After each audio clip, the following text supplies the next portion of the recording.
Ni kipekee nimshukuru Mungu sana kwa ajili yako wewe uliyepata neema na kibali. Najua tumekuwa na wiki yenye mfululizo wa mambo, lakini Roho Mtakatifu amekuwezesha tena katika usiku huu kuja, na lengo la sisi kuwa hapa ni kwa sababu ya kitu kile kikubwa ambacho Roho Mtakatifu ameruhusu kije juu yetu, mapokezi ya Roho Mtakatifu uliyepokea. Na tumeona tukiacha tu unaweza usielewe wewe mwenyewe namna ya kutembea na namna ya kutunza hizo nguvu na namna ya kujichochea ili ubaki ukiwa unaendelea kutunza ule moto. Kama ambavyo tumesoma kwenye kitabu cha Matendo ya Mitume sura ile ya 2, Matendo ya Mitume sura ile ya 2.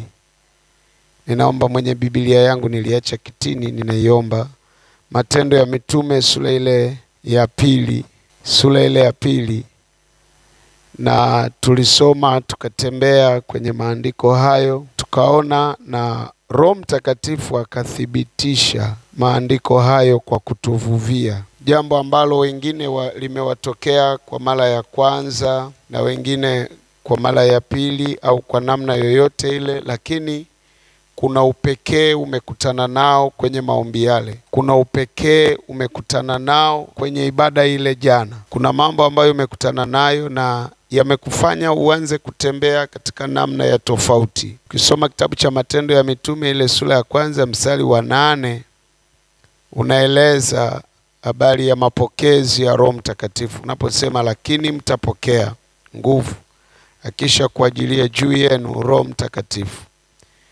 nanyi mtakuwa mashahidi wangu katika Yerusalemu na Uyahudi wote na Samaria na hata mwisho wa nchi.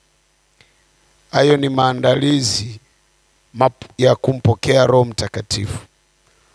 Na Mungu alitupa wiki nzuri ya kujifunza juu ya kazi za Roho Mtakatifu, tukiangalia juu ya vazi kwa maana ya maisha matakatifu, matendo na utakatifu, lakini tukiangalia kazi kwa maana ya matunda na utumishi. Kwa hiyo ukisoma mstari huu unaona maandalizi ya kupokea ambayo tumeangalia sana, tumejifunza sana kwamba unahitaji kuwa na vitu gani. Na mwalimu ibadani jana alieleza, hasa ile jioni, alieleza yale mambo 5, matokeo na maandalizi, na tumejua kwamba unahitaji kukaa katika hali ya utakatifu, kujiandaa, kutengeneza kiu ili Roho Mtakatifu akujaze. Na tuliona kiu ile Roho Mtakatifu akiruhusu nguvu zake kuingia ndani yetu. Na Roho Mtakatifu hakujaa tu ndani yetu ili sisi tuonekane wa tofauti, tuonekane tuna fashion mpya, tuonekane sisi sasa tumekuwa watu tunaoweza kuomba kuliko wengine. Hapana. Roho Mtakatifu amekuja atupe wajibu maalum. Amekuja atupe jambo la kufanya. Ameshuka na vipawa. Na jana tumeombeana sana hapa juu ya vipawa. Na kuna watu walishindwa hata kutoka mapema hapa usiku ule, kwa sababu Roho Mtakatifu alikuwa anafanya kazi ndani yao ya kuandaa kwa namna alivyokusudia katika viwango vya ufalme wake, ili wafae kusimama kwenye wito na lile kusudi ambalo amewaitia. Na tumetembea sana tukiona karama za Roho Mtakatifu na huduma ya Roho Mtakatifu. Sasa nataka niwaambie mambo kadhaa. Mambo nataka kuambia ni kama mambo ya ushuhuda, pengine unaogusa, kwa sababu mimi kile unachokutana nacho leo mimi nimewahi kukutana nacho. Kwa nataka nikwambie ili kujenge, ujue namna gani utatembea baada ya hapo. Haleluya. Na hiyo itakusaidia kuwa na ujasiri kwa yale mambo ambayo utakuwa unakutana nayo kwenye maisha yako.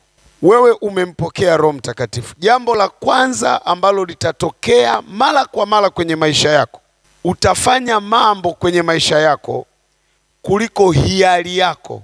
Yaani kuna mambo yatatokea kwenye maisha yako utayafanya wewe, lakini yatakuwa na msukumo kuliko hiari yako. Na nitakupa kwa mifano. Haikuwa hiari ya Petro kuhubiri mbele za watu. Si mnaelewa hiyo? Petro yule ambaye siku chache nyuma alikuwa muoga sana. Alikuwa muoga, amemkana Yesu. Alikuwa muoga sana, wamejifungia gorofani. Na walikuwa wamejifungia wanasubiri ahadi, lakini pia wanaogopa kwa sababu Yesu ameuawa na mambo yametokea.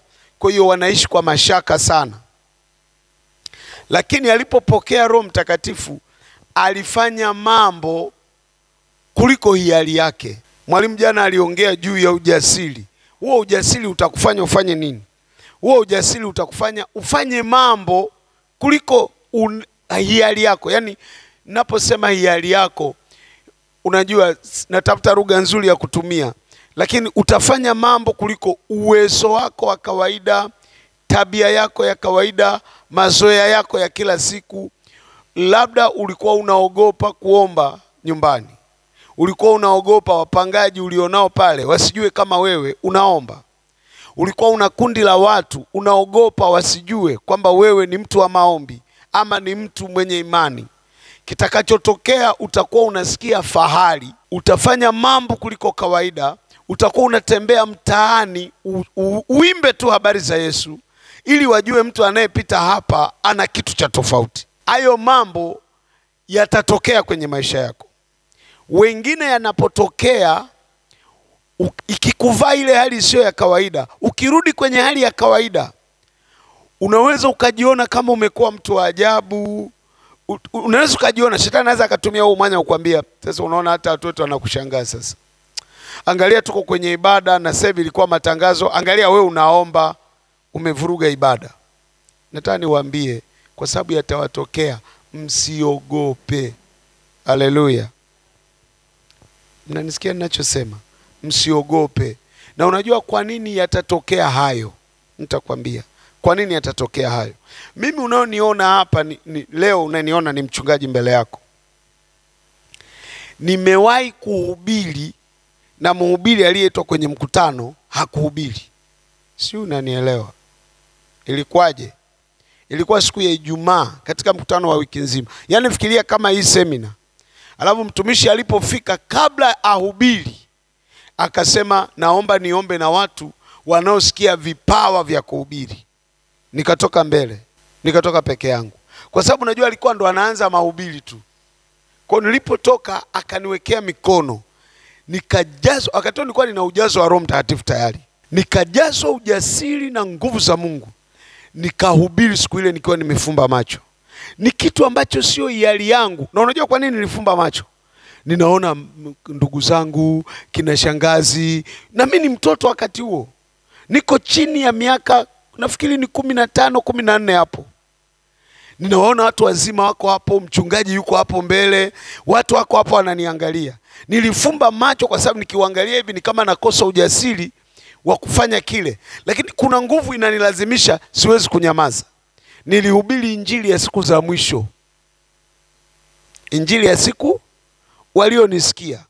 Lakini mimi kulikuwa na maneno yanatoka hata sijui ni kitu gani. Nilihubiri mimi muda ule wote wa mahubiri nikamaliza. Bwana asifiwe. Fikiria.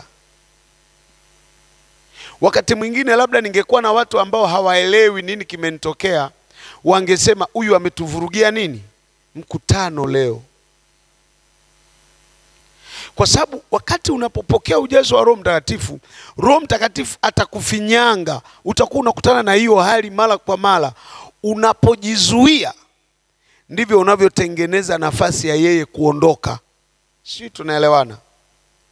Unasikia msukumo wa kuomba, unapojizuia. Unaweza kusikia kufanya kitu fulani. Mimi nataka niwaambie, kuna wakati nguvu za Mungu zitakushikilia hata uko bafuni. Unaweza kufikiria unavunja itifaki. Hapana. ruhusu. Anaweza ukawa uko kwenye biashara, unaweza ukawa uko barabarani ukasikia kuomba, usijizuie, kwa sababu Roho Mtakatifu anakuja na namna ambavyo anataka akufinyange kabisa mpaka uwe chombo cha kwake. Ana uwezo wa kukutiisha mahali popote. Kwa kuna mambo yatakutokea kuliko hiari yako. Inawezekana umekosa kuhudhuria leo hapa na unatuangalia kwenye mtandao.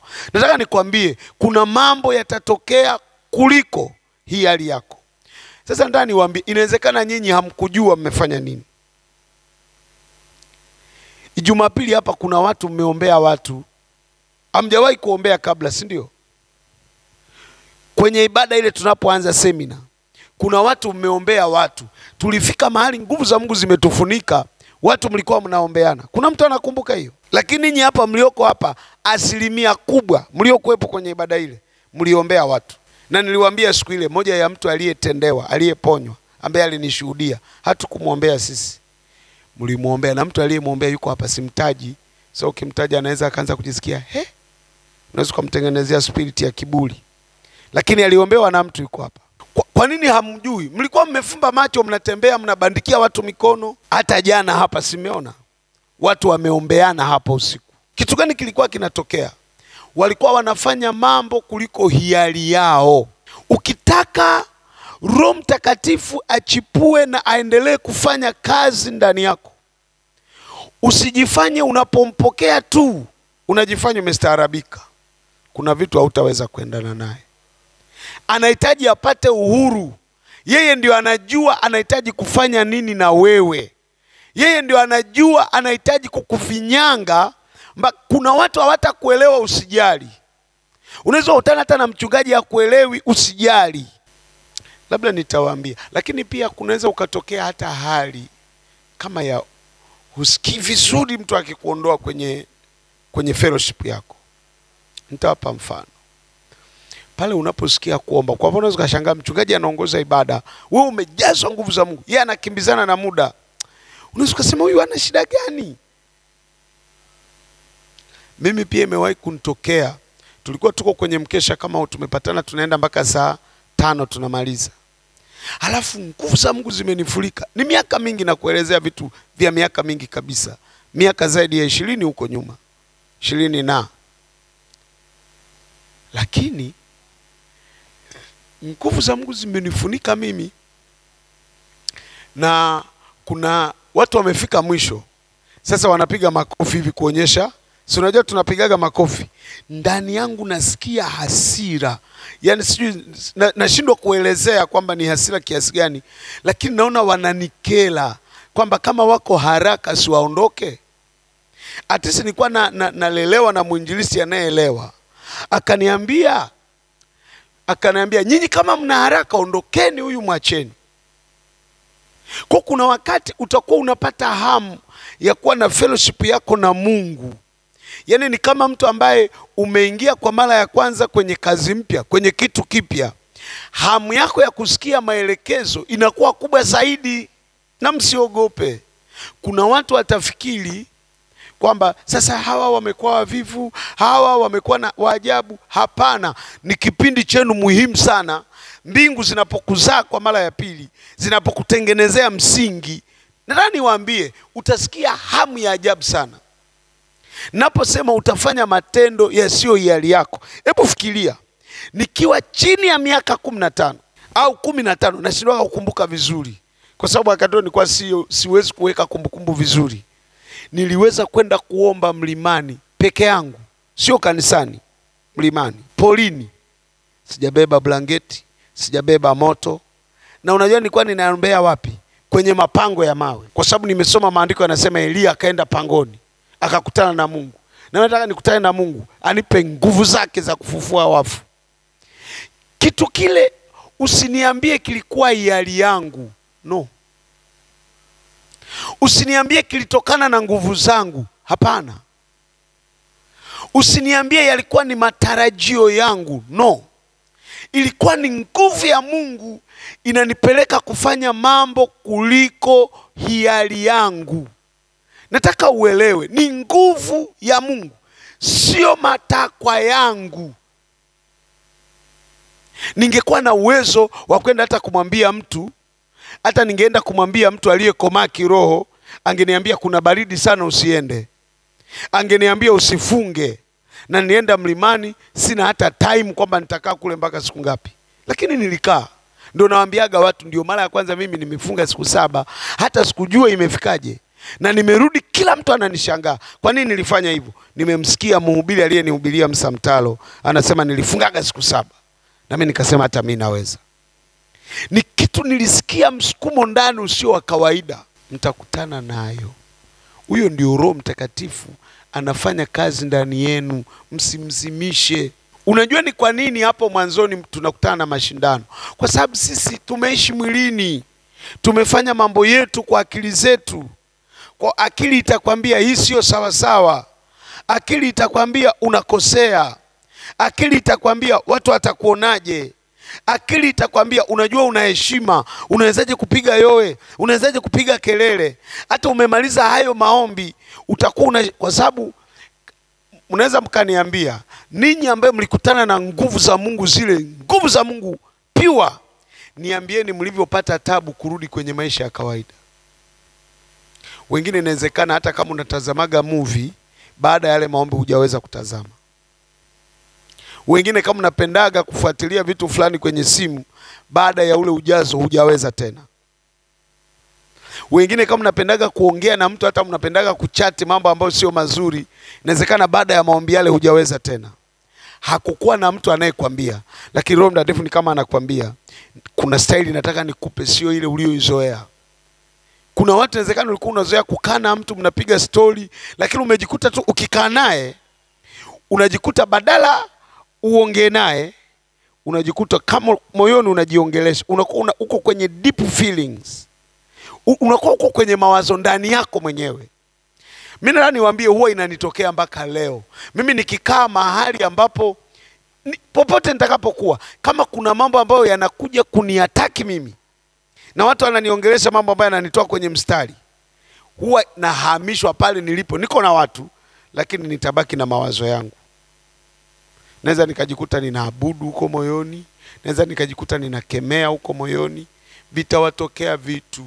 Mimi hapa siwafundishi kitaalamu, ninawaambia vitu ambavyo mtakutana navyo, vitawatokea. Mtakutana na mambo mtafanya wenyewe ambayo sio hiari yenu. Unaelewa nini we unaposoma kwamba wakanena kwa lugha mpya kama Roho Mtakatifu alivyowajalia kufanyaje? Kutamka. Unaelewa nini? Manake vinywa vyao havikuwa kwenye utaratibu wa kawaida. Ni matamshi yalitoka kwa Roho Mtakatifu. Hawakuwa katika mpangilio kwamba nikitamka hiki nitatamka hiki. Ni vitu vilitoka kwa Roho Mtakatifu mwenyewe. Manake ni nini? Manake Roho Mtakatifu atachukua hiari yako, atachukua mazoea yako, atafanya kitu kuliko kawaida yako. Ninasisitiza hapa kwa sababu ninaelewa ina gharama. Sasa ninyi mnaweza msikutane na gharama ambazo mimi nimekutana. Kwa sababu kila mtu ana mkondo wake. Mimi nilikutana na gharama za kupigwa, nilikutana na gharama za kufukuzwa kanisani, kwenye kwaya kwenye kwaya yetu. Wakawa wananisemea kwa sababu wanaona nini? Wanaona ninaishi kuliko ambavyo wao wamezoea. Wanaona nina vitu ambavyo sio vile walivyovipenda. Na kwa sababu utaishi kwenye watu wa kawaida, utaishi kwenye mazingira ya kawaida, utaishi na watu wa kawaida, utaona watu wakikutaka kukusemesha mambo ya kawaida. Kwa sababu wewe utaishi nje ya hiari yako, utakuwa una nguvu inayokutaka ujitenge. Utakuwa una nguvu inayokutaka hata kukitokea kitu chochote, utakuwa hutaki kuharibie uhusiano wako na Roho Mtakatifu. Inawezekana hata wengine leo hamjapata muda wa maombi. Namshukuru Mungu, wengi wamenipigia simu, mwingine amenipigia saa 5, ananiambia mtumishi, bado nasikia roho ya kuomba, bado nasikia roho ya kuomba. Naweza nikafanyaje sasa? Natakiwa kuwa jikoni nipike. Nikamwambia endelea kufanya hizo kazi lakini usiache kuomba. Nikamwambia hiyo usijaribu, kwa sababu kuna hicho unachoona leo kitakubeba. Hicho ni chakula chako cha njiani. Wengine mliwahi kupokeaga hichi kipawa cha Roho Mtakatifu na mkaishi. Sasa ninavyowaambia mnaelewa, mlimpotezaga mahali. Lakini umejazwa tena. Chukulia umeheshimiwa, umepewa hiyo thamani kubwa sana. Lakini Roho Mtakatifu ataibua hamu ndani yako. hicho ni kitu ambacho hakikwepeki. Ataibua hamu ndani yako ya kusoma neno la Mungu. Unajua ni kwa nini? Kwa sababu neno la Mungu, natafuta lugha ya kuita, lakini ni kama ningekwambia ndio mizizi. Kwa sababu Yesu alimwambia hivi, aliwaambia hivi wanafunzi, atakuja kuchukua katika yale yaliyo yangu, ambayo na mimi nilichukua kwa nani? Kwa Baba. Sasa ukimtafsiri Yesu vizuri pale, unamuona Yesu ni neno. Alikuwa kwa Mungu, alikuwa Mungu. Utaona ulimwengu uliumbwa kwa neno. Kwa hiyo mizizi ya Roho Mtakatifu, kitendea kazi cha Roho Mtakatifu ni neno la Mungu ndani yako. Roho Mtakatifu hana cha kutendea kazi kama moyo wako haujajaa neno la Mungu. Ndio maana utaelewa. Kuna mtu unakutana na mtu ana shida, unaona moyoni huna neno. Tunaulizaga, una neno lolote? Nasema mimi nilikuwa sina. Unasema ukweli, kwa sababu huwezi kuwa nalo kama Roho Mtakatifu akukubidiisha kulisoma. Lazima uwe nalo. Na utakuwaje nalo? Kwa kusoma. Kuna kitu itatokea ndani yako, utajisikia unasoma neno la Mungu. Utajisikia unasoma, sio kwa sababu unajiandaa kwenda kwenye jumuiya kuhubiri, hapana. Utajisikia tu unasoma neno la Mungu. Na utakavyokuwa unasoma na ulivyokuwa unasoma mwanzo, kutakuwa kuna tofauti kubwa sana. Utakuwa ukisoma neno la Mungu, utasoma tena, unaweza kusikia hata machozi. Unaona kama kuna kitu kinakuhubiria moyoni. Kama unasoma habari inayohusu maonyo, utaona kama lile neno liko halisia mbele yako linakuonya. Kama unasoma mambo ya baraka, utaona ni kama kitu kinakutokea saa hiyo. Kwa nini? Kwa sababu neno la Mungu lina nguvu sasa, limechanganyika na Roho Mtakatifu. Ndio maana ule mstari unaosema kila neno lenye pumzi ya Bwana linafaa. Maana yake ni nini? Neno la Mungu likikosa pumzi ya Bwana ni maandiko tu kama maandiko mengine ya kina Abunuasi, kama kitabu cha historia. Na ndio maana kuna watu wanashangaga, wamesoma, wana ma-PhD ya theolojia, lakini wanashangaa lile neno limeshindwa kuwasaidia hata wao wenyewe. Kwa nini? Haliwasaidii tu kwa vile unalifahamu. Ni lazima lichanganyike na pumzi ya Bwana. Na pumzi ya Bwana haiko kwenye neno la Mungu. Pumzi ya Bwana iko ndani yako unayesoma neno la Mungu, ndio Roho Mtakatifu. Wewe ukiwa na pumzi ya Bwana, lile neno ukisoma, unasoma sio tu maandiko, unaona wewe mwenyewe ulichoandikiwa kwenye lile neno. Na mimi nataka niwaambie, sikia niwaambie. Ukiomba katika Roho Mtakatifu, msisitizo wa maneno unayotumia hata ya kwako mwenyewe ni tofauti na ukiomba peke yako. Ukiomba peke yako unaweza kuwa na habari nyingi sana. Lakini ukiomba katika Roho Mtakatifu unaweza kurudia neno moja mara 100. Kwa nini? Kwa sababu sio la kwako. Mlikuwa mnaona wale watu wanaomba hapa jana, na wengine mlikuwa hamjui, lakini kuna mtu alikuwa anasema tu Yesu, Yesu unaweza. Ataomba hiyo kwa nusu saa. Kwa nini unajua? Kwa sababu haombi kawaida. Lile neno lile ambalo, kwani Mungu alihitaji kusema maneno mangapi ulimwengu umbe? Alisema iwe nuru. Alihitaji kusema mara ngapi? Alisema mara moja.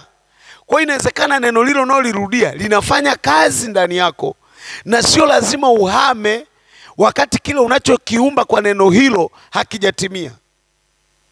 Lakini ukiomba mwenyewe bila Roho Mtakatifu, unaweza ukatiririsha maneno milioni hapa, lakini kwa kuwa hayana pumzi ya Bwana, hayawezi kuleta matokeo. Ni kwa mara ya kwanza utashangaa unamtafuta jirani yako sio kwa ajili ya kumuuliza tamthilia imeishia wapi. Unamwambia naomba tusome leo pamoja Injili ya Mathayo. Unamwamsha kama una mtu unakaa naye, ama kama wote wawili mke na mume mmejazwa nguvu za Mungu, unamwambia hebu tusome leo Injili ya Yohana. Unashangaa kila unavyosoma ile hamu ya kusoma haikuishii. Na unaweza usijue wewe kwa nini unasikia hamu ya kusoma, lakini ile unavyosoma kwa uvuvio wa Roho Mtakatifu ni kama mtu anayepaki chakula ndani yake. Kuna siku utakuja kujikuta huko mahali fulani, ile mistari kwa kweli ilihifadhiwa na Roho Mtakatifu na iko hai. Kwenye maombi yako ukiomba, unashangaa inafunuka. Maana umesema ombeni nanyi mtapewa, maana umesema utafanya hiki. Maana unajua ile sasa ile ni unapoomba katika Roho na unatumia neno la Mungu, tunasema unatoa ushahidi, unatumia reference kwamba ndio muhuri wa Mungu katika unachoombea, unakiatachi na neno la Mungu. Unakiatachi na neno la Mungu. Hauwezi kuatachi na neno la Mungu. Unajua ni utanielewa. Ilivyo ngumu hata kuombea watoto wako. Bwana Yesu bariki, linda watoto hawa shuleni kama una neno la Mungu. Lakini kama Roho Mtakatifu ulishiba maneno ya kutosha, utakuwa unamsikia Roho Mtakatifu akikwambia, Bwana Yesu linda wanangu maana imeandikwa, mshike sana elimu simwache ende zake. Ulimlinda Danieli na simba. Utasikia maandiko yakifunuka ndani yako kwa namna ambayo haujawahi kuizoea. Kwa nini? Kwa sababu Roho Mtakatifu. Baada ya nguvu zile za Mungu, wangapi mliporudi nyumbani ile tu jana mpaka hii jioni tunapokutana, umesikia kusoma neno la Mungu? Umesikia hata kama hukusoma, lakini umesikia kiu ndani yako ya kusoma neno la Mungu. Kwa hiyo utaelewa. Lakini pia wangapi kwa namna uliosoma neno la Mungu ile kuanzia jana au kipindi hiki cha semina na nyuma, ina tofauti kubwa sana. Hayo ni mambo yanayoambatana na Roho Mtakatifu. Utasikia ndani yako na usipuuze. Na unajua kwa kadri unavyosoma neno la Mungu, kwa sababu Roho Mtakatifu anakupa chakula, hawezi kukuruhusu umlishe mwingine kama haujashiba. Kwa hiyo atahakikisha ndani yako kiko cha kutosha. Kwa hata ukikaa na jirani yako utaanza kusikia kuna mambo yanatoka ndani yako. Kwa nini? Kiko tayari. Biblia inasema atatujaza mito na maji yaliyo hai. Mito ile itatiririka pia kutoka kwetu na itaenda kwa watu wengine. Kwa nini? Kwa sababu ametujaza. Lile neno litakuwa linauhudumia moyo wako. Utakuwa unaona kama kuna kitu kinakusemesha. Utakuwa unaona kama kuna kitu kinakutazamisha. Utakuwa unaona kama kuna mtu anakupigia kengele ya kusoma. Unasikia tu kusoma neno la Mungu.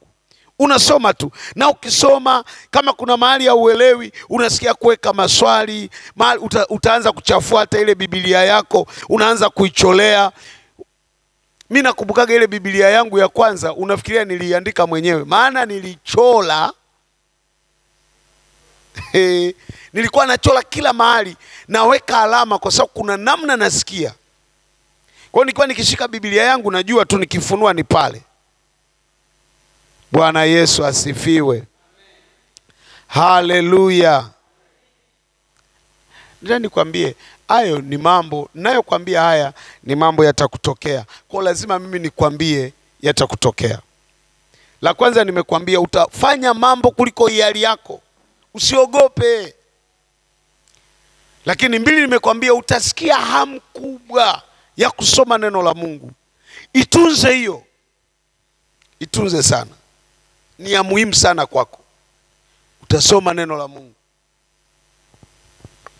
Lakini jambo la tatu litakayotokea kwako ambalo hukuwa nalo, utatamani sana ushirika. Hivi unanielewa? Utatamani sana ushirika na watu wa hali yako. Utakuwa na kiu ya kuonana na mpendwa mwenzako. Na mkionana naye sio mpige story, unatamani hata muombe, unatamani hata mjifungie mlango, unatamani umuulize uko wapi, tunaweza tukakutana tuombe. Utakuwa unatamani sana hiyo hali. Utainuka. Unajua maandiko yanasema hivi, walipojazwa Roho Mtakatifu walikuwa na vitu vyote shirika.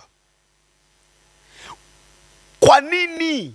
Kwa sababu hakuna namna utakuwa peke yako. Ile hali ya wewe kuwa kiungo inakuwa dhahiri. Utaanza kujiona unavyoweza, kidole hakiwezi kujipapasa.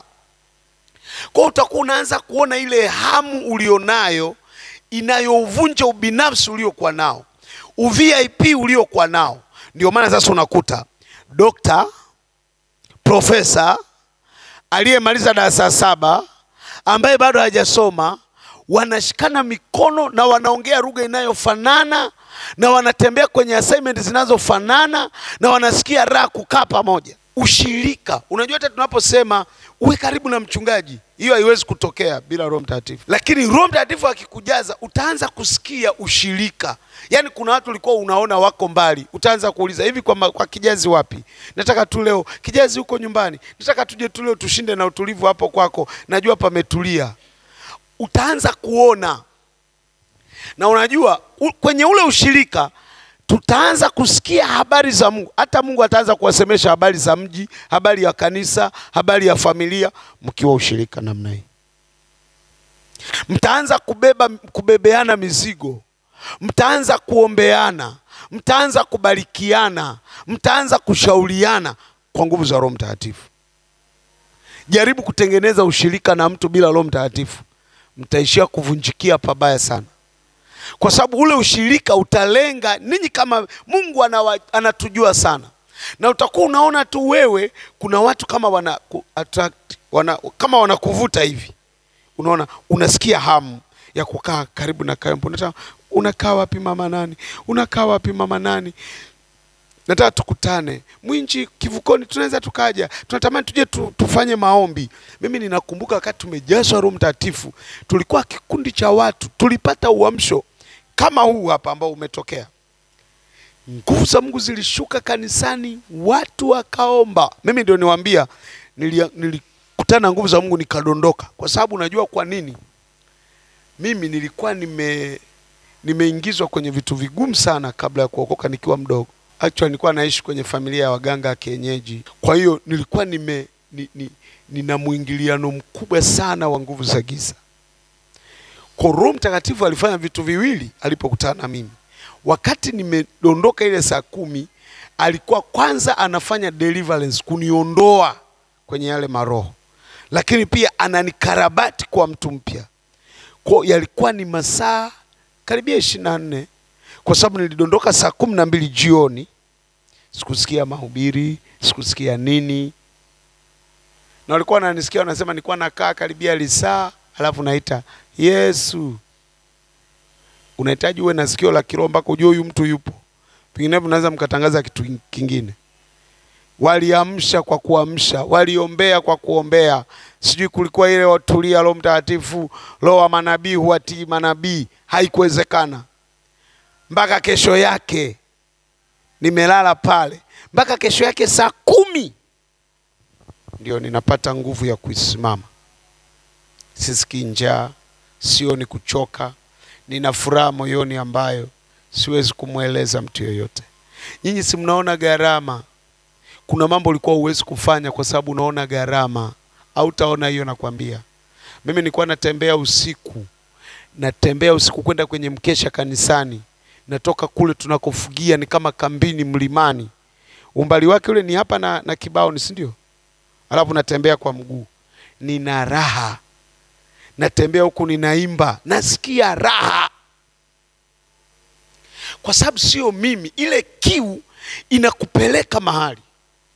Kwa utashangaa ile hali ya ushirika. Kwa tulishikana. Tulikuwa tunaweza tukakaa, tukaambiana tu, hamna simu wakati huo.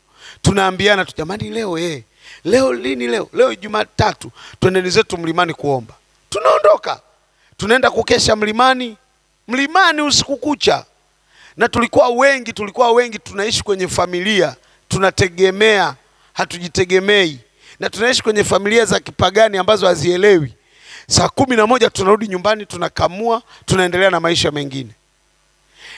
Na nikwambie hivi, huo umoja wa Roho Mtakatifu sio kikao cha majadiliano. Huo ushirika nao uongelea sio kufanya discussion. Yaani utakuwa unashangaa kila anachotaka kusema fulani ni kama ndio ulichotaka kusema wewe. Yaani ukisema leo jamaa tunaenda tukaombe Kivukoni, unaona ni kama sauti yetu wote tunaenda. Hakuna mtu anauliza kwamba hivi sasa itakuwa kwaje? Kwa nini tusiende kuomba Kibaoni? Kuna namna huo umoja Roho Mtakatifu anautengeneza. Na mimi nataka niwaambieni, kukua katika kumjua Mungu, msije mkachanganya na elimu zenu na miji mliko, hiyo haibadilikagi. Ile kiu haijui umesoma mpaka wapi, haijui unafanya nini. Hiyo kiu inajengwa ndani yako, lazima ijengwe ndani yako. Na mimi nina ushahidi. Kweli nilianzia kijijini sana, lakini sasa nimeweza pia kufanya huduma mjini. Nafahamu. Tumewahi kukaa na maaskofu kwenye maombi ya siku 3. Tunakaa kwenye sumendi hivi. Tunakubaliana tuingie kwenye chumba ambacho hakina kiti chochote. Tunakaa ili tupate fellowship na Mungu. Usiniulize watu wakitaka kulala wanalala saa ngapi. Kwanza utalala saa ngapi? Unahitaji tu kupumzika, na hapo unasikia vitu vya mbinguni tu. Nafahamu, nimekaa na maprofesa, nimeenda na watu waliosoma mlimani kwenye mawe, tunashinda nao, tunalala nao. Haimati hapo una cheo gani, una value gani kwenye jamii. Kinachomata hapo ni takwa la Roho Mtakatifu la kukutengeneza wewe, kukufinyanga wewe.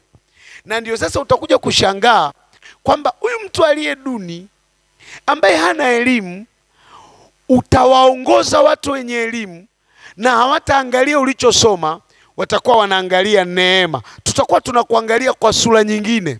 Hatutaangalia wewe unakola au wewe una cheo gani kanisani, tutaangalia neema iliyo juu yako.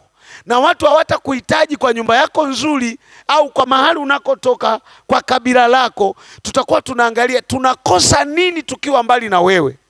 Kwa hiyo tutakuwa tunatengeneza umoja ambao hakuna mtu anayehamasisha. Biblia inasema hata itakapofikia umoja wa roho. Hicho ni kimo cha umoja wa roho.